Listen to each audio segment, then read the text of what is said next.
तो इस वीडियो में हम देखेंगे मैग्नेटिक फील्ड लाइंस और उनकी property.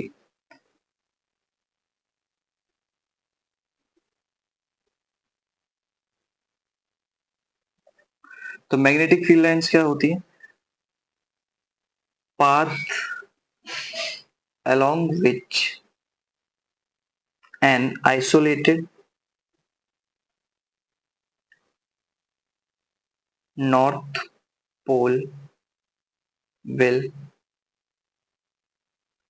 tend to move if it is free to do so। इसका मतलब क्या है? मतलब सिंपल सा ही है।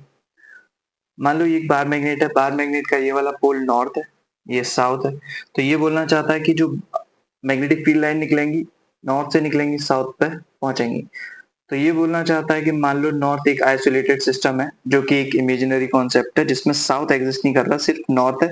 और ये अपनी जगह से हिलने के लिए क्या है, चाहे तो हिल सकता है। तो ये क्या करेगा, इस पाथ को फॉलो करेगा, और जो पाथ ये फॉलो कर रहा है इसी पाथ को नाम दिया गया magnetic field lines.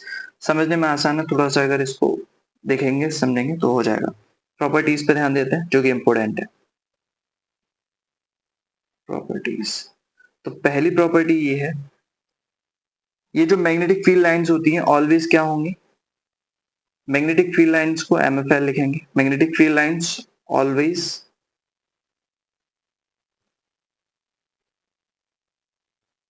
Closed continuous loop में होंगी। इसका मतलब ऐसा कुछ हो गया, नॉर्थ से निकली, साउथ पे पहुंची। अब यहां तक भी इनका खत्म नहीं हुआ, इंटरनल क्या होगा, साउथ टू नॉर्थ फॉलो करेंगे खुद को। तो ये एक क्लोज लूप बनाएंगे। दूसरा,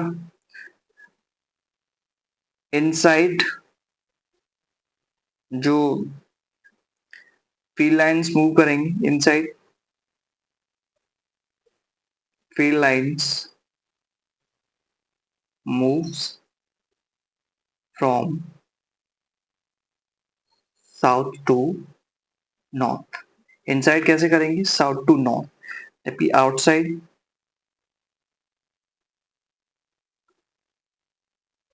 नॉर्थ टू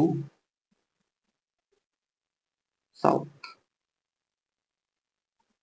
इसका मतलब ये ऊपर वाला कॉन्सेप्ट है, बाहर की तरफ तो ये क्या कर रही है, नॉर्थ टू साउथ जा रही है, अंदर की तरफ साउथ टू नॉर्थ। तीसरा देखेंगे कि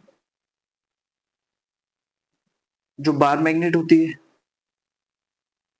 नॉर्थ टू साउथ, तो अगर किसी भी पॉइंट पे, क्योंकि ये कर्व में बनाती हैं अपना लूप, तो किसी भी एक पॉइंट को लेंगे और उस पर टेंजेंट निकालेंगे, तो वो टेंजेंट किसकी डायरेक्शन देगा, मैग्नेटिक फील्ड की।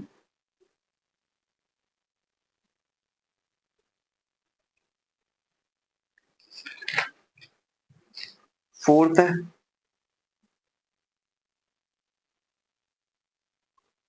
To magnetic field lines never intersect each other. दो मैग्नेटिक फील्ड लाइन कभी भी एक दूसरे को क्या करेंगे, कट नहीं करेंगी। कारण क्या है, कारण सिंपल सा ये है, अगर ये कट करती है, मान लो ये है B1, ये है B2, तो इस इंटरसेक्शन पॉइंट पे इसके पास कितनी मैग्नेटिक फील्ड लाइंस होंगी, एक, और दूसरी इसकी, एक B1 की एक B2 की, जो कि पॉसिबल नहीं है। Two direction of magnetic field is not possible. पांचवा होगा, जो स्ट्रेट लाइंस होती हैं जिनके बीच में डिस्टेंस क्या है, सेम, ये डिनोट करती हैं यूनिफॉर्म मैग्नेटिक फील्ड को। सिक्स वाला क्या रहेगा, पोल स्ट्रेंथ। मान लो एक मैग्नेट ए है, दूसरी मैग्नेट ए है, नॉर्थ साउथ नॉर्थ साउथ। तो यहां से क्या होगा, ये ऐसे करके जा रही,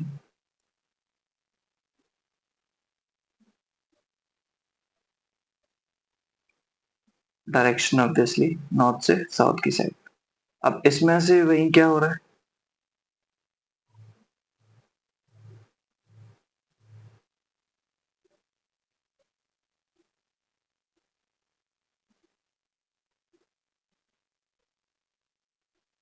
अब जिसकी मैग्नेटिक फील्ड लाइन क्या होंगी, ज्यादा होंगी, मैग्नेटिक फील्ड लाइंस, उसकी स्ट्रेंथ भी क्या होगी, ज्यादा होगी।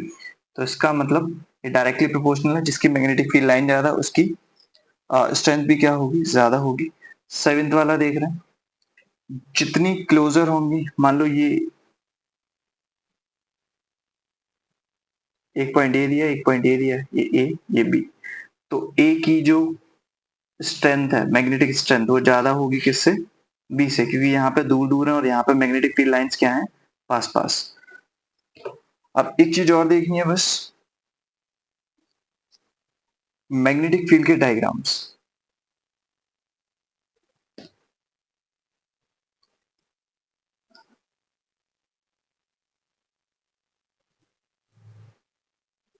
Diagrams of magnetic field. अब मैग्नेटिक फील्ड बना रहे हैं, तो सबसे पहले देखते हैं ये एक करंट कैरिंग कंडक्टर है जिसमें करंट फ्लो हो रहा है आई, तो आई फ्लो हो रहा है, हमें याद है मैग्नेटिक फील्ड इसकी वजह से निकालने का तरीका क्या होता है, हमको किसकी डायरेक्शन करना है, करंट की डायरेक्शन में, फिंगर्स को कर्ल करना है और मैग्नेटिक फील्ड की डायरेक्शन पता करनी है। तो ये क्या हो जाएगा, ऐसे कुछ बनेगा मैग्नेटिक फील्ड इसके लिए, यहाँ से तो अंदर की साइड, यहाँ से बाहर की साइड, ऐसा कुछ हो गया, यहाँ से अंदर जाएगा और यहाँ से बाहर एक सर्कुलर लूप बन जाएगा। एक और देखते हैं, मान लो करंट, इस क्रॉस का मतलब होता है करंट, इस क्रॉस का बेसिकली मतलब होता है अंदर की तरफ जाना, इनवर्ड।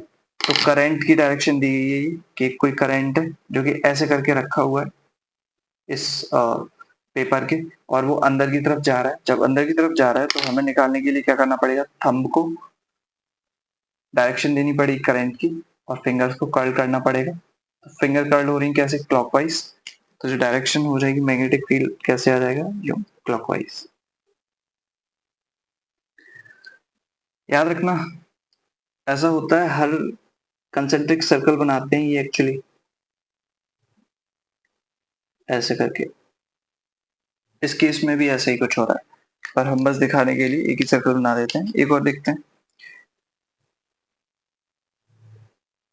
ये बार मैग्नेट है, बार मैग्नेट का ये नॉर्थ पोल, ये साउथ पोल। तो north pole south pole, north से निकलेंगी और साउथ पे क्या करेंगी, एंटर। नॉर्थ से निकलेंगे और साउथ पे क्या करेंगे, एंटर।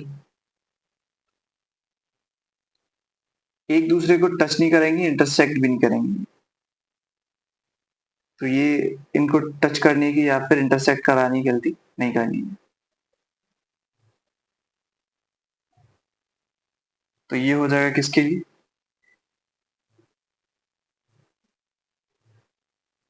इसमें एंटर कर रही है साउथ में, नॉर्थ से निकल रही है। और अगर इनसाइड की बात करें कि क्लोज लूप बनाती है ये, तो ये साउथ टू नॉर्थ जा रही होंगी। ठीक है, सबको ज्वाइन नहीं कर रहा हूँ, बस दिखा रहा हूँ। तो एक और देख लेते हैं इसके बाद लास्ट, मान लो कोई क्लोज लूप है, एक कंडक्टर है। अब इस कंडक्टर में क्या हो रहा है, करंट फ्लो हो रहा है, करंट हो रहा है ऐसे फ्लो, यूं करके। करंट जब ऐसे फ्लो हो रहा है तो मैग्नेटिक फील्ड निकाल लेते हैं, हर एक पॉइंट पे एक एक करके निकालते हैं। पहले यहाँ से स्टार्ट करते हैं, ये बाहर की साइड इसको ट्रीट करना है, तो ये ऐसे कुछ होगा, इस डायरेक्शन करंट फ्लो हो रहा है, और फिंगर को कर्ल करूंगा तो ये कहाँ, अंदर की तरफ। यहाँ पे देखते हैं, यहाँ से ऐसे जा रहा होगा ये, क्योंकि मुझे इनसाइड देखना है, तो फिंगर को कर्ल करूंगा तो कहाँ जा रहा है, ये अंदर की तरफ। इसका मतलब जो मेरी डायरेक्शन होगी वो कैसे जा रही होगी, ऐसे कुछ। इसका मतलब मैग्नेटिक फील्ड अंदर जा रहा है, यहाँ पे भी ऐसे ही कुछ होगा, तो ये ऐसे कुछ बनेगा, यहाँ से अंदर और ये बाहर की साइड। इस लूप के जो अंदर है ये तो नीचे की साइड और बाहर की साइड ऐसे जाएंगी। इसका मतलब ये ऐसा कुछ हो गया। नीचे इसको एक तरीके से और देखा जा सकता है सिंपली, पहले थोड़ा सा बना लेते हैं। यहाँ पे भी सेम, यहाँ पर नीचे, ये ऊपर, इनसाइड, ये ऐसे।